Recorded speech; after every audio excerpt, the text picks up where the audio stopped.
Shalom, giving all praises, honor, and glory unto Yahweh, Bahashem Yahweh Shai, Bahashem Ruach double honors unto the elders and apostles of Great Millstone, Urwell, and Shalom to all of the Akim that are teaching this word around the globe with faith and truth and sincerity. I'm the brother Caleb from the GMUS London Forecasters Camp, back with another lesson to help edify the Lord's elect.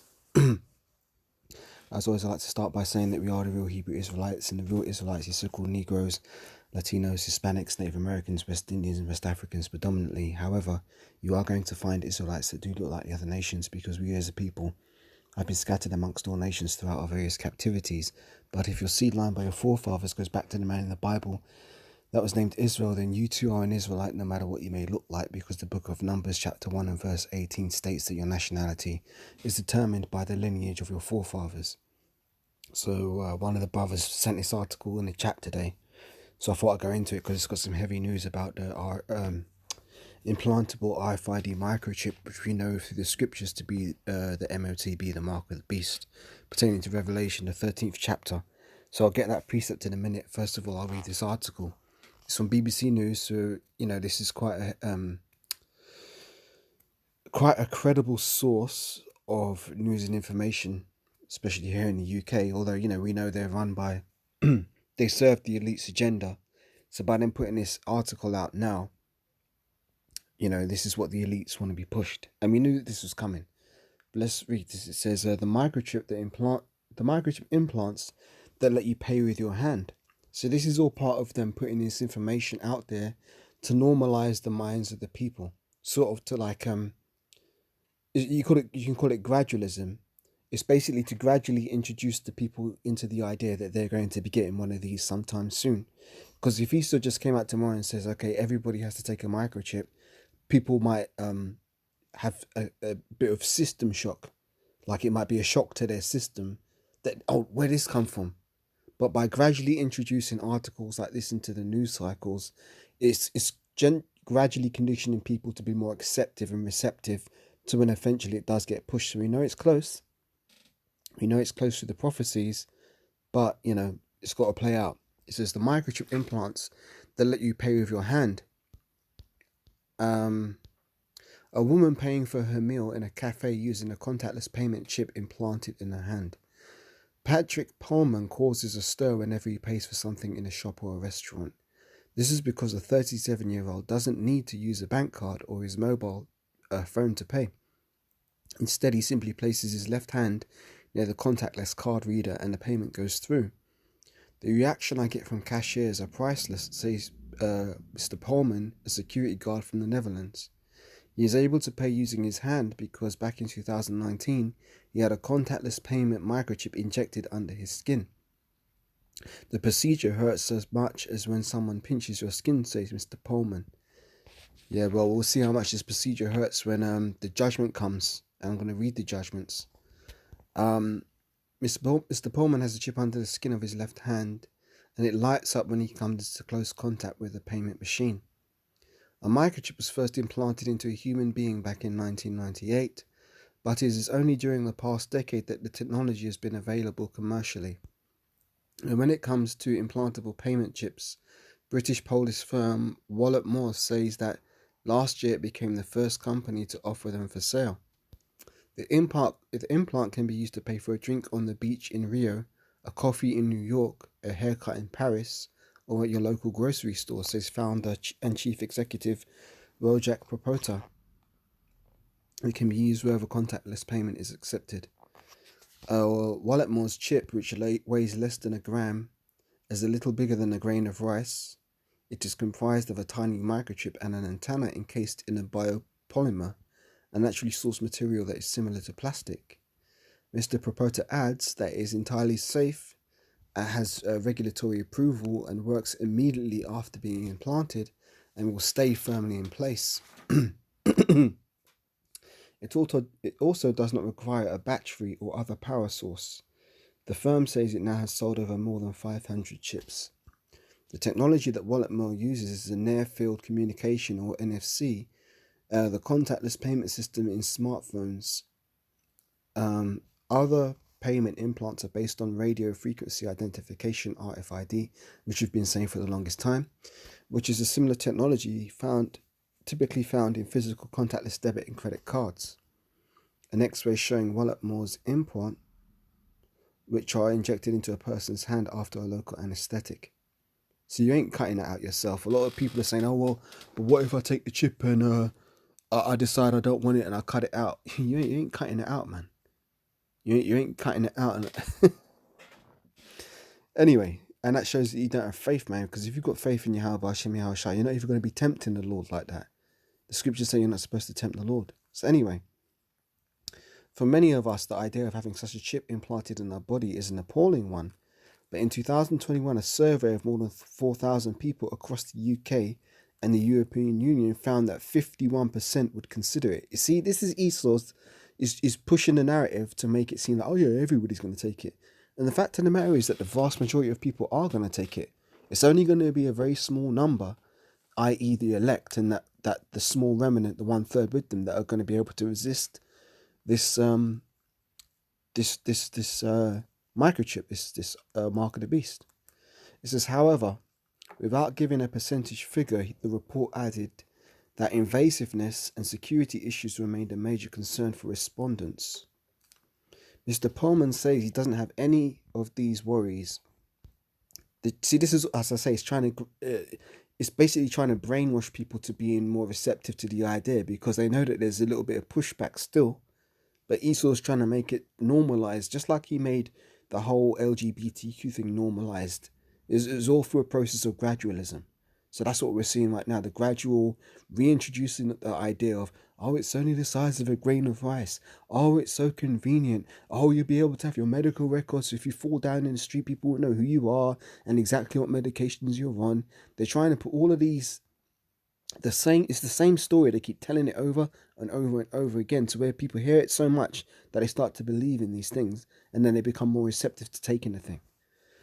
Anyway, the elect, it's not possible for Esau to deceive the elect, so it really doesn't matter to us. Lord willing, me be of the elect.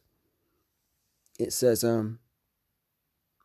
Mr. Pullman says he doesn't have any of these worries. The chip implants contain the same kind of technology that people use on a daily basis, he says. From key fobs to unlock doors, public transit cards like the London Oyster card, or bank cards with contactless payment function. The reading distance is limited by the small antenna coil used inside the implant. The implant needs to be within the electromagnetic field of the compatible RFID or NFC reader. Only when there is a magnetic coupling between the reader and the transponder can the implant be read. He adds that he is not concerned that his whereabouts could be tracked. The RFID chips are used in pets to identify them when they are lost, he says. But it is not possible to locate them using an RFID chip implant. Dumbass. Of course it's possible, you fool. The missing pet needs to be found physically. Then the entire body gets scanned until the RFID chip implant is found and read. That's some bullshit right there, because the whole point of this chip is for the elites to keep track on people. That's one of the first things they want. But obviously BBC News says, oh, it's not going to be used for that. So, the vast majority of the people will fall for that lie. It says, yet the issue with such chips and what causes concern is whether in the future they become even more advanced and impactful of a person's private data, and in turn whether this information is secure and if a person could indeed be tracked. See, there you go, they've just said it. She says that the implanted payment chips are just an extension of the Internet of Things. Yes, we know that. By that she means another new way of connecting and exchanging data. Theodore Lau, broad-faced woman here, says that in the future we need to know where to draw the line when it comes to these type of implants. Well, look, man, we already know where to draw the line when it comes to these implants. It's like it says, we already know when to draw the line when it comes to these implants, because the Bible, the Holy Scriptures have told us this aforetime. Remember what the Scriptures say? The things that are written aforetime are written for thy learning. And the Most High will do nothing except he revealeth his secrets unto his servants, the prophets. So we know these secrets, man. We know what to do and what not to do in the times to come, and we've got to demonstrate our faith and not conform to the image of this society. We've got to go against it. Anyway, Yet while she says that many people are open to the idea, as it would make paying for things quicker and easier, the benefit must be weighed up with the risks, especially and when embedded chips carry more of our personal information. How much are we willing to pay for the sake of convenience, she says? Where do we draw the line when it comes to privacy and security? Who will be protecting the critical infrastructure and the humans that are part of it? Just a little bit more on this article, let's read it. So it says, Nader Kakabadase, Professor of Policy, Governance and Ethics at Reading University Henley Business School, is also cautious about the future of more advanced embedded chips. There is a dark side to the technology that has a potential for abuse, she says. To those with no love of individual freedom, it opens up seductive new vistas for control, manipulation, and oppression. And who owns the data? Who has access to the data? And is it ethical to chip people like we do pets? The result, she cautions, could be the disempowerment of many for the benefits of a few. Stephen Northern, a senior lecturer in innovation and entrepreneurship at the University of Winchester, says that the concerns are unwarranted. In addition to his academic work, he is the founder of a UK firm, Biotech. Well, obviously this guy's part of it. He's juiced in with this to push this technology, obviously, which has been making implanted contactless chips since 2017. Its implants are aimed at people with disabilities who can use chips to automatically open doors. We have daily inquiries, he says, and have carried out about 500 implants in the UK, but COVID caused some reduction to this. The technology has been used in animals for years, he argues. Mark of the beast. These are very small inert objects. There are no risks. Yeah, obviously an Edomite like this fucking idiot here would say that, wouldn't he? Back in the Netherlands, Mr. Pullman describes himself as a biohacker, a body hacker. How are you going to hack the thing that the Mosai created, man? Someone who puts pieces of technology into his body to try and improve his performance. He has 32 implants in total, including chips to open doors and embedded magnets. You gotta laugh at Esau, man. Fucking clown, man. Technology keeps evolving, so I keep collecting more, he says. My implants augment my body. I wouldn't want to live without them, he says. There will always be people who don't want to modify their body. We should respect that. And they should respect us as biohackers. See, this is the same kind of, narrative that Esau pushed when he's trying to get people to be receptive to, homosexuality. People need to accept us, transgenders. Oh, people need to accept us. Now you got these, they're calling them biohackers. People need to accept us. No, fuck that, man. We don't need to accept jack shit, man. We just need to stick with the scriptures, man. So let's get the scriptures.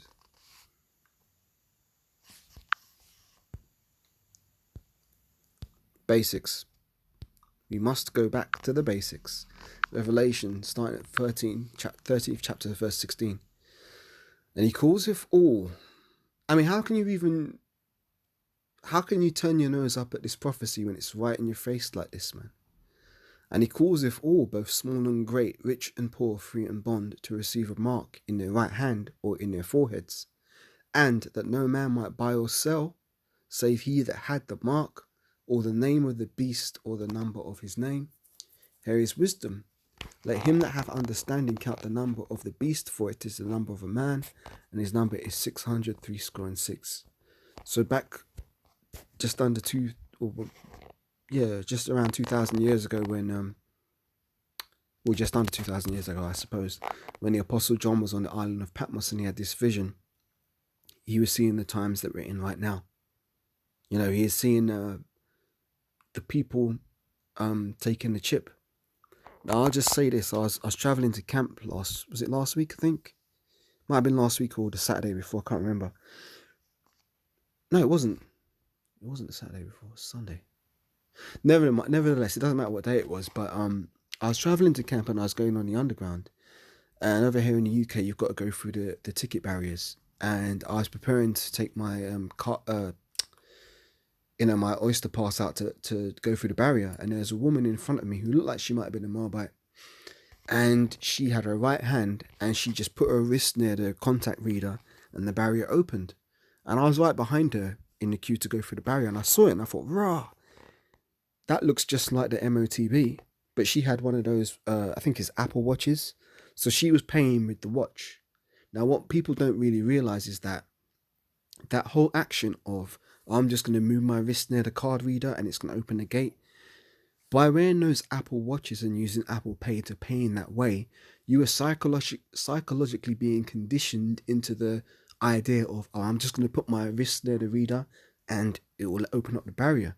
So when I saw her do that, I was thinking, you know what, man, she's going to take the chip, man. She's going to take the chip because she's already been psychologically conditioned and normalized into thinking, oh, this is normal.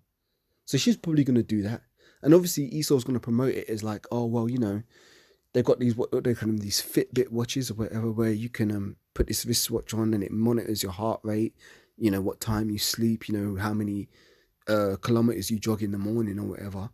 All of these things are going to be put onto this MOTB to make it more palatable to the people, to make it seem like, well, if you get this, you can make sure you're getting 8 hours sleep, and you know, if you've got allergies, we can tell you how much pollen's in the air, if you've got hay fever that day, or any kind of shit, right? You can connect it to an app on your phone, and you can scroll through your data or on your computer or whatever.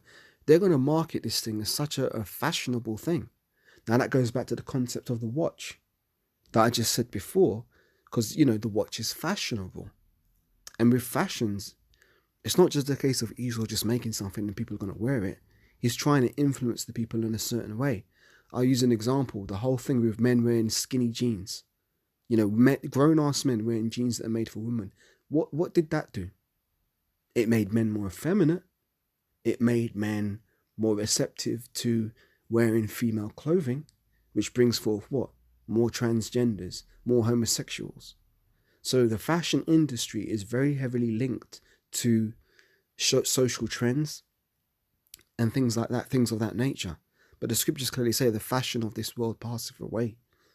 You know, but these words, what I'm reading right here from Revelation and the other books of the scriptures, they're not going to pass away. The fashions of this world passeth away, but these words will not pass away. So let's jump into Revelation, the 14th chapter, from about verse 6.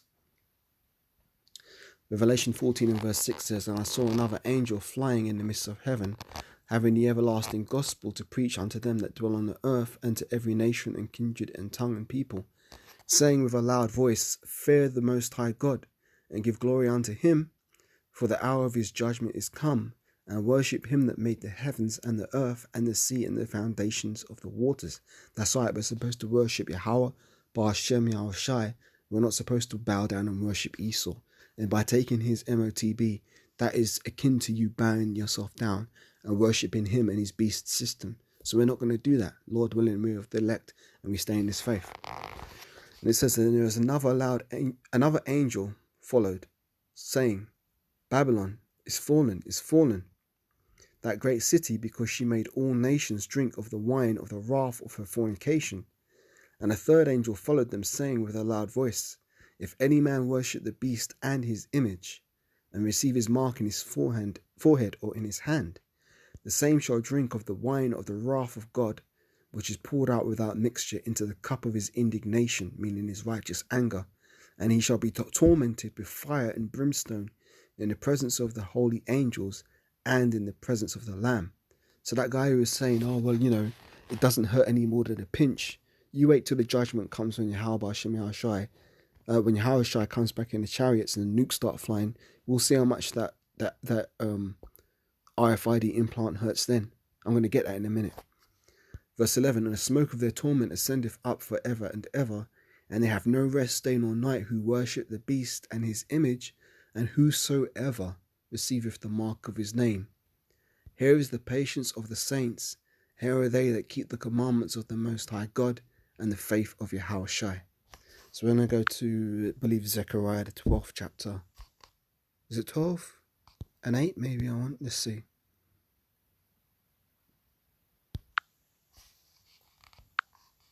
I think it is 12 and 8. No, not there. 12 and 6 maybe. No. Is it 13? Yeah, it might be 13 and 8, yeah. No, that's good, but not exactly what I want.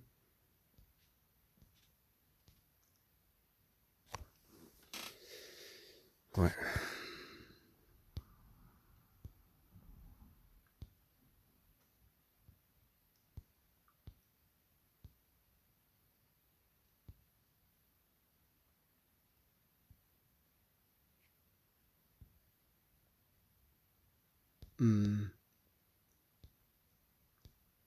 Bear with me while I find this precept.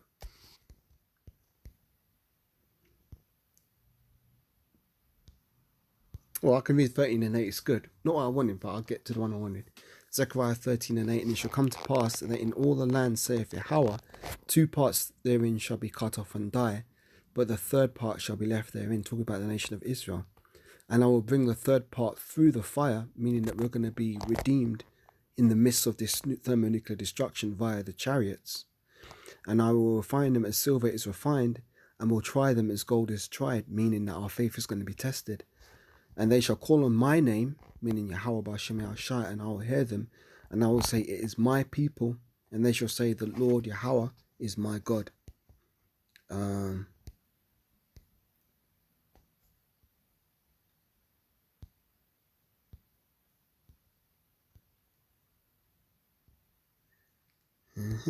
So it says somewhere in Zechariah.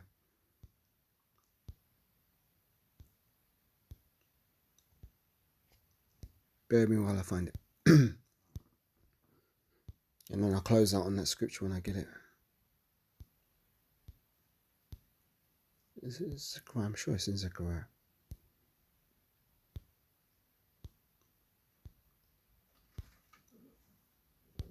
Or is it Joel? It's got to be Zechariah. Bear with me a second.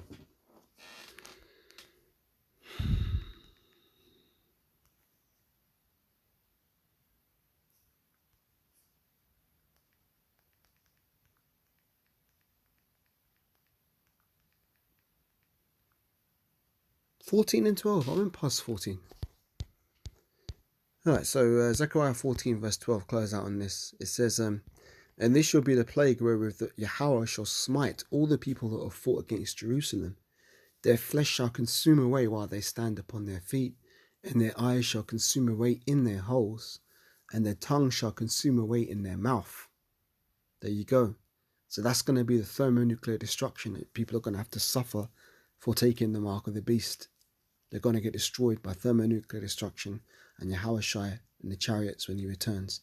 The chariots being what the world dignity calls UFOs, because the scriptures say that Yahushua has come to send fire upon the earth, and what will he if it already be kindled? So there's great judgments to come, man. So don't take that mark. If you're an Israelite, don't take that mark. If you're an Edomite, live your life up and do whatever the hell you want. But for us, salvation is only for the nation of Israel. So us Israelites, we've got to, stand strong on our faith and not be swayed by the ways of this world. So with that, giving all praises, honor and glory unto Yahweh, B'Hashem Yahushai, B'Hashem Akakadash, double honors unto the elders and apostles of Great Millstone that rule well. Shalom to all of the Arkim teaching this word around the globe with faith and truth and sincerity.